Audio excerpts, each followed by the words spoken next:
So here we are in chapter 15 of this book, the last chapter of the book. I know you're sad that it's almost done, but I hope you really enjoyed the book, and in particular, this chapter. Here we are focusing on applications of the singular value decomposition and eigendecomposition and the matrix inverse and least squares. Basically everything that the book has been building up is all incorporated into the exercises here.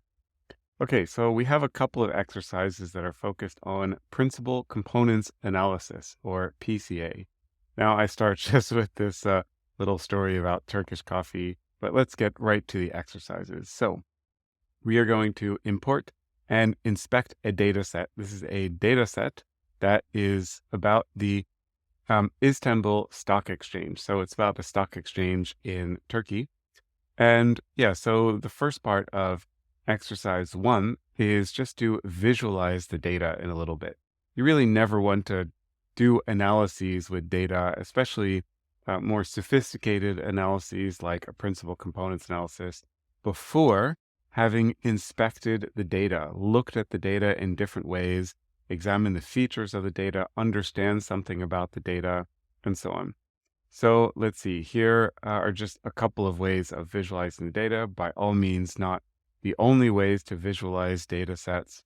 Here I'm showing a time series. So these are the market returns from different days over time from all these different international stock exchanges. And then one thing we are going to look at in this series of exercises, in this and the next couple of exercises, is whether the Turkish stock exchange seems to be kind of off doing its own thing, or whether it's strongly correlated with all these other market indicators in different countries. Now, we can certainly expect the latter to be the case because, well, we all live together on one planet. We live in a very interconnected world. And so, something that happens to the financial markets in Japan or the US, we can certainly expect that is going to influence what's happening in the Turkish stock market. Okay, so here you see time series. Here you see a correlation coefficients matrix and a covariance matrix across all these different features of the data, or these different indicators of different stock markets, exchanges. And actually, even just looking at this correlation matrix, it's already clear that there is a lot of structure in the data. So you see that there's a lot of high correlation. Some of them are super high, even like above 0.9. These are really, really strong relationships. And I think there's actually I don't think there's a single negative correlation here. So all the markets are going up and down together, some more strongly together and some weaker together. But okay, so that is the first part of exercise 1. And then the second part of exercise 1 is to implement a principal components analysis. Now, in Python, there are several ways you can implement a PCA. There are functions, for example, in scikit-learn that you can use to implement a PCA. I'll get to those later. What I want you to do in this exercise is to implement the PCA directly. So without using scikit-learn, just using eigendecomposition of covariance matrices, according to the steps that I outlined earlier in this chapter. Okay, and then, so I'm going to show this figure in a moment, but what you want to demonstrate here is that the variance of the first two components is equal to the eigenvalues of those components. So here you see the variance, which you can compute using numpy.var. And this is literally just the top two eigenvalues. And you see these match. These are the same thing. So the interpretation is that the eigenvalues of a component is the variance in that component. Okay, and then a second thing you want to demonstrate is that the correlation between any two principal components is 0. Now that is expected because the components are constrained to be orthogonal to each other. So therefore, the component time series certainly should also be orthogonal. Now, they don't necessarily need to be orthogonal. Let me be clear about that. So the eigenvectors need to be orthogonal. That is how they are defined. When you apply the eigenvectors to the data to create these components, then there are cases where the components can be at least, a little bit, possibly weakly correlated, even though the eigenvectors are uncorrelated. And I will talk about that when I switch to Python. Okay, but anyway, for this case, you're going to find that they are orthogonal. The correlation is 0. Okay, so then you'll also want to visualize the eigenvector weights for the first two components. Basically, you want to produce a figure that looks like this. Let me decrease the size a little bit here. So here we see the scree plot, and here is the component time series for the first two components. Here you see the weights for the first component and the weights for the second component. I'm going to interpret all of these and also have a little bit of a discussion here when I show these figures in Python. Here is the URL to the data set. I have this URL printed in the book, or, you can just come here to the code and copy and paste this import code file. Okay, so let's have, just a quick look, and just to get a bit of a sense of what the data look like. So we have numbers, it's all numerical values, and you can see that they're organized by date. So each row, each observation corresponds to a date. And these numbers correspond to the normalized return of the stock index on each of these days. Okay, so then, this is just reproducing some of the figures that I showed. Now, in the book, I compiled all the figures into one book figure, and here, just to make things a little bit easier, I made them all as separate files, which I then just import into Inkscape and then put them together into a book file. Okay, now, when you look at these time series, it's not necessarily obvious what the PCA results will look like. You do see that a lot of these time series are going up and down together, but there's also a lot of other fluctuations, and so it's not necessarily obvious what the results of the PCA will be. Okay, here, pair plots in Seaborn are great. I recommend using them, but they tend to produce these really, really large figures when you have many variables. So I don't show this in the book, lol, because it's just a big figure. But I include it in the code because I think this is also a really good way to visualize data. Okay, so what do we see here? So we see lots of dots and lots of bars.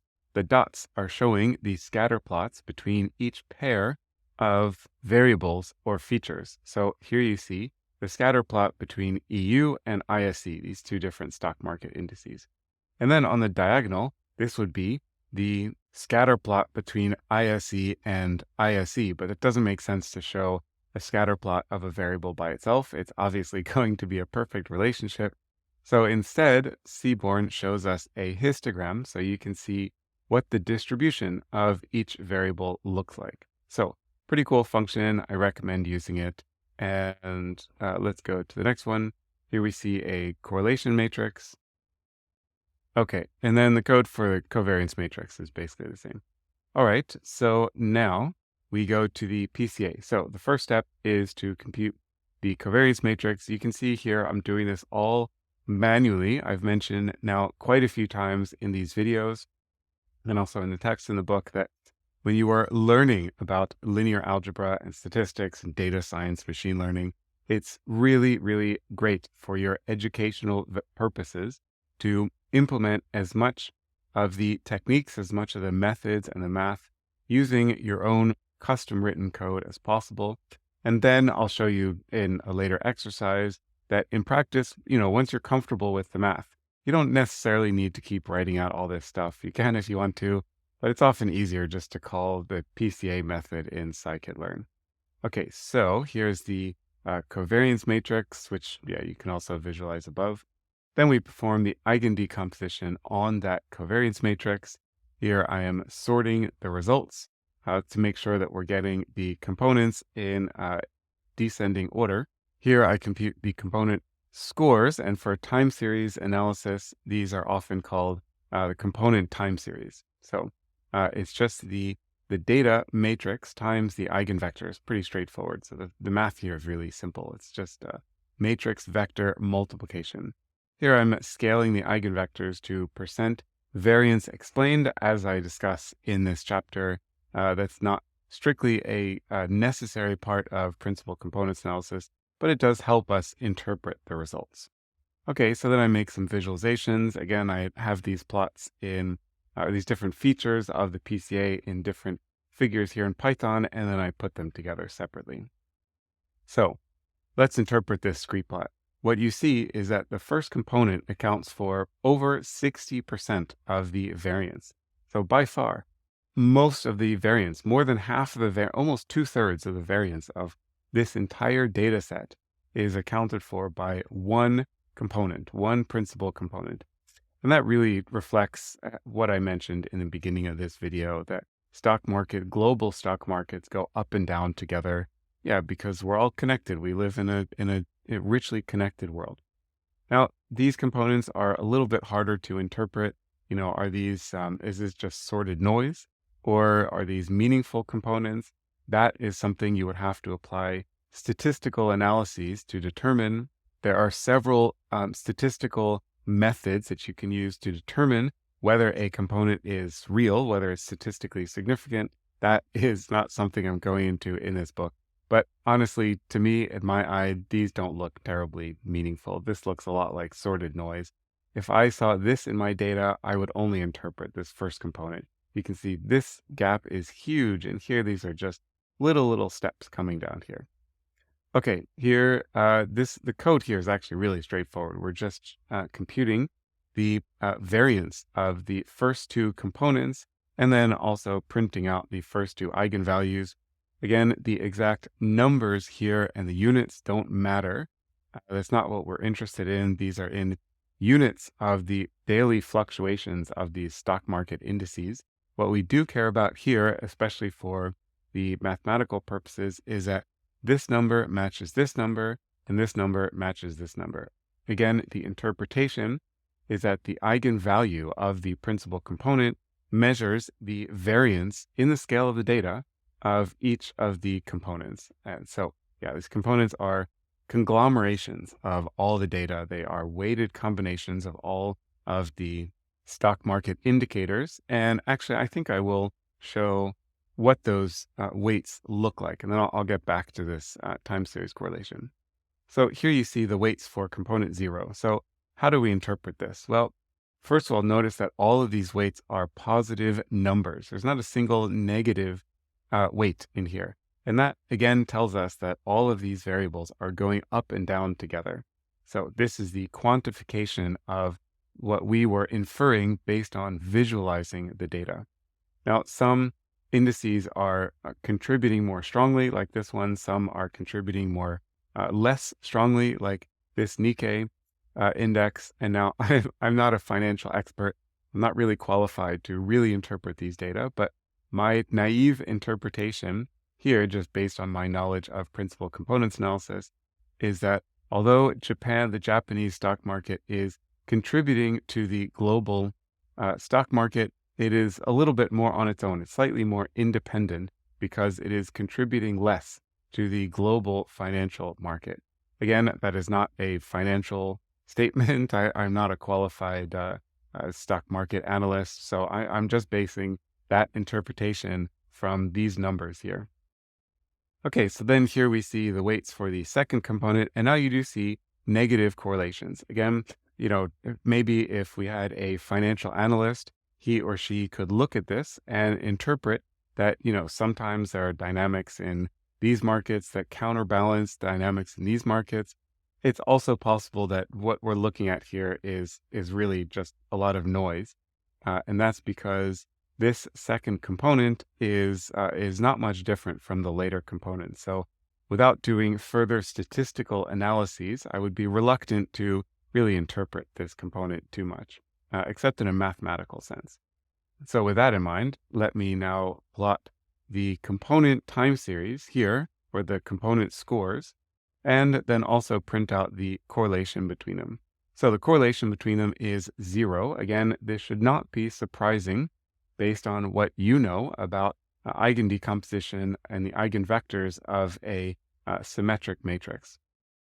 Now, what's really orthogonal, the constraint on orthogonality, is this set of weights with this set of weights. The time series data are not actually constrained in the same way. Now, it is possible to get non-zero correlations between component scores or component time series in principal components analysis. And the way that that could happen is if you are using a different set of data to define the principal components versus applying those principal components. So what do I mean by that? Imagine, for example, so here we have around 2 years. Imagine you computed the principal components analysis based on just the first year, so the first 300 days, 365 days.